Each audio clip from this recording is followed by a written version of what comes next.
محمد رسول الله. Before I came to Islam, my life was really kind of focused on drink, drugs, having fun. The whole kind of purpose of life was just to have fun, have a laugh. And it's just a way of kind of making your life bearable until you die. I tended to kind of be in a kind of heavy metal crowd, hanging around a lot of people with similar interests, which weren't always the best company to keep. My first experience of seeing Muslims was the 9/11 attacks.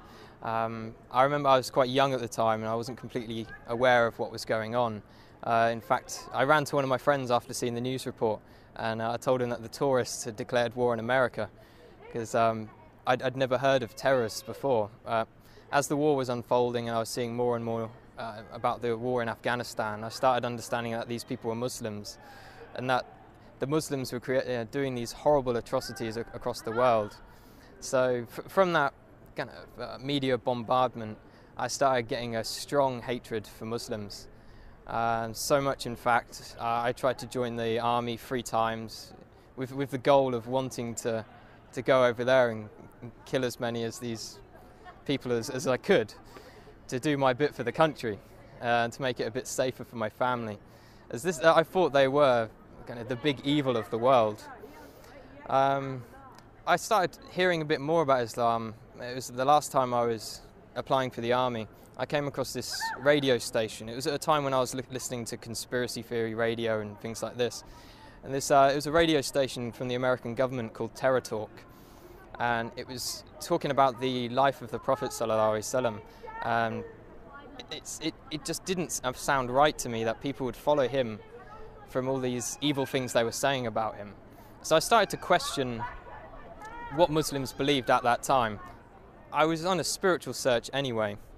At the time I was looking into Norse mythology and paganism, and one of my friends turned to me and said, before you decide on this paganism thing, have a look around a bit more. So I came across kind of Muslims on the internet. I think one of the first people I saw on the internet was Baba Ali, and he broke the stereotype of Muslims for me. I was surprised that there was this guy who was funny and he was very laid back. He wasn't with a big beard shouting, kill the kafir and all this kind of stuff. And then I eventually picked up the Quran from my college. When I had it, I actually thought I was picking up a terrorist handbook, and I was a bit worried that MI5 were going to come after me as soon as they saw me take it out of the library. But as soon as I started reading the book, it hit me immediately, and I couldn't stop reading it. It sank deep into my heart.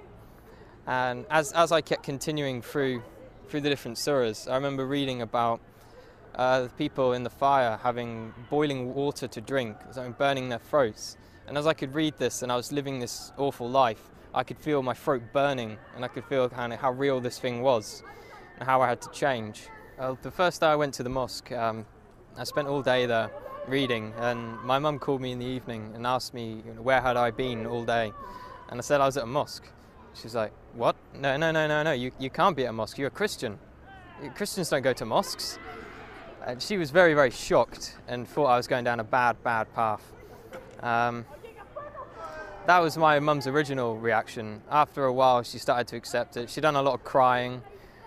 I'm not too sure why she was crying. I think she felt I was rejecting everything she'd taught me. A lot of people say when they find Islam, it's as if they've come home. And that's just the feeling I get. It's as if me in the past wasn't me at all. I was being controlled by something else. Only good things have happened since I've become Muslim. My life is sorted out, and I've never had so much going on in my life at one time. If I was going to give advice to someone else who is thinking about Islam, I'd definitely tell them to come to the mosque and speak to a man of knowledge, not search the internet for the answers. There are some good things on the internet, but when you don't know anything about Islam, you can't judge what is right and what is wrong. So it's much better to speak to someone, spend time with the Muslims. I spent many weeks in their company, and you get an understanding of who they are and what kind of quality of people they are. Don't be afraid of what your family think. I've had many people, and myself as well, was worried about what my parents would think. And at the end of the day, it's Islam is for you, it's for you. You can just hope the best for your parents will come afterwards.